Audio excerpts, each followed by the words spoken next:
I'll be keeping an eye on developments in the petroleum sector in the coming weeks and days.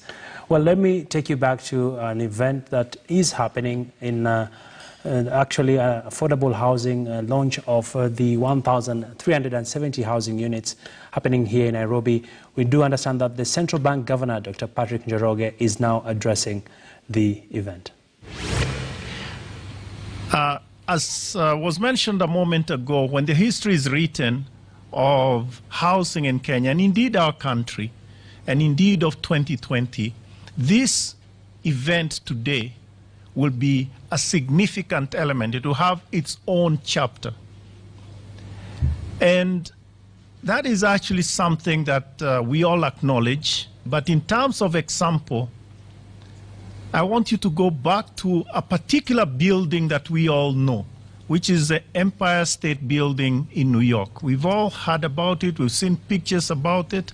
It was the first building that was more than 100 floors. So that was the idea, 100 floors. It began at a time when they began building it, at a time when the economy of the US and other economies had actually collapsed completely. That was after the Great Depression, the collapse of the financial markets in 1929, etc. So it began in March of 1930 and actually was completed in 1 year, 45 days. 1 year, 45 days, record time. And they wanted to prove something, that we can do it. We can do it. Today, obviously, it's a marvel. But it's interesting to look back at it and see it was built in record time, at a time when the world had collapsed, and at the end of it, the human spirit could not be suppressed. This is what we are witnessing today, Bwana PS. This is what you have put together, Bwana CAS, and indeed everyone else who's been part of this project. The idea that 2020, of course, has been a very rough year for everybody, but at the same time, we've managed to appreciate what is important for us as Kenyans, as people who care about each other. The reason we are here today is because we will have 1,300 families get a roof over their head that they own, their own building, their own housing, hii ni yangu. And we have 1,300 today, but as PS has said, there is a pipeline, and that pipeline will continue into the future. The problem is we needed to start somewhere and prove it can be done. And that's what they had to do back in 1930 when they did the Empire State Building. And that's what this success is today.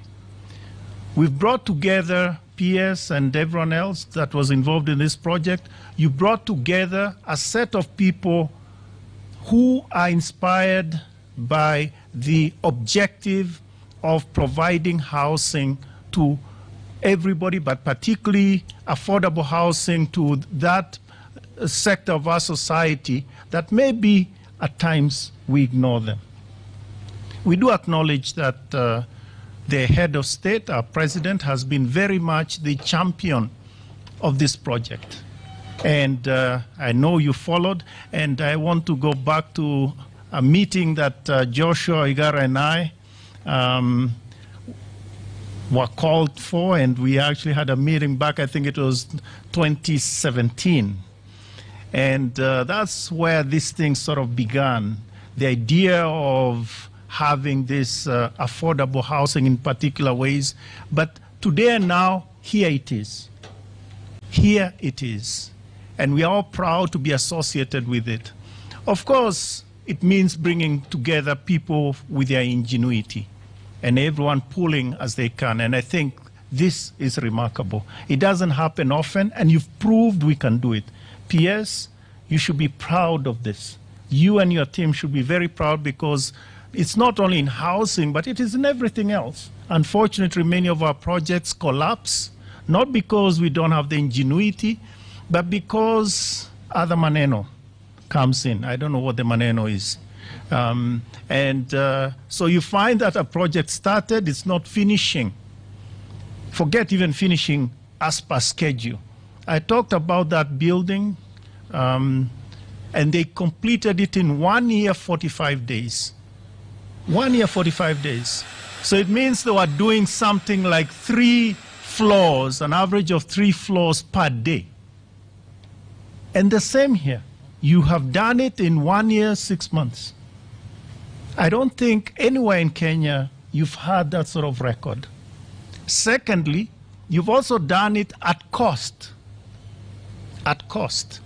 One of the reasons why this is affordable is because there was that concern about keeping the costs down. So yes, the material is good, but it doesn't mean that we have to splurge on things. You know, I think we all understand, you know, things that are supposed to cost 100 shillings, they cost 400 shillings, and all other problems that produces. And that is why you can actually have a 3-bedroom house at the price of I think it was 3.25 million or something like that, because actually you made sure that the costs were kept down in terms of production costs, etc. But that's not just sufficient. It's also important to have others that will support in terms of lending. The finances are important. And I think the bankers should be congratulated for actually not just welcoming, but embracing this project, making it their own. And in some sense, not just financing it, but making sure that they can lend at single digits. That I don't think you could have gotten anywhere, say 2 years ago, 3 years ago, whatever. But somehow, bankers have decided that this is something that they'll make money on it. They're not losing money. And yet, it'll make it affordable for the people. But the most important thing here is that you're providing dignity to the people that will be coming here. The issue of dignity is something that I think we have had to remember during this 2020 pandemic. We look at each other, we are the brother or the sister, I'm the brother of whoever is on my left and right. Be your brother's keeper, be your sister's keeper. And so we are concerned about treating others, making sure that they actually have dignity. And well, Central Bank Governor Dr. Patrick Njoroge just addressing the event in regards to some of the key milestones when it comes to delivering on the affordable housing component.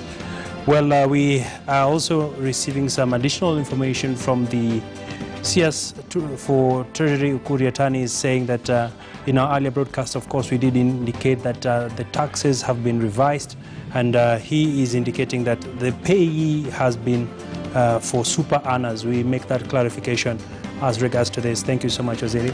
And of course, that's why we wrap it up on Business Today. Do have yourselves a lovely weekend.